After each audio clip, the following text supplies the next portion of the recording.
ওম নরেন্দ্র মোদী নমঃ, ওম নরেন্দ্র মোদী নমঃ, ওম নরেন্দ্র মোদী নমঃ।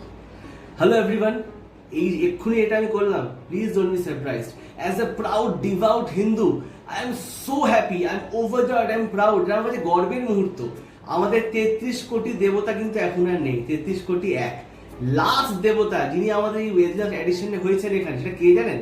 ঠিক ধরেছে, মর্যাদা পুরুষোত্তম, যশস্বী, বিশ্বগুরু, entire political science graduate, global বিজ্ঞানী, মাননীয় Shri Narendra Damodar Das Modi. Don't be surprise, I am saying this. পাটনাতে ওনার নামে মন্দির হচ্ছে, সরকার থেকে নাকি জমি দিয়ে দিয়েছে। দিল্লি প্রেস ক্লাবে ওনার নামে মোদী চালিসা পাঠ হয়েছে। এটা কি আমাদের হিন্দু হিসেবে কম গর্বের? Isn't it a matter of monumental pride for us Hindus?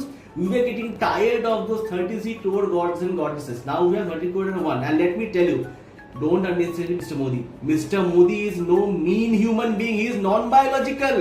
Non-biological human being তো হবেন দেবত্বের আসনে যাওয়ার জন্য আসল যে দাবিদার।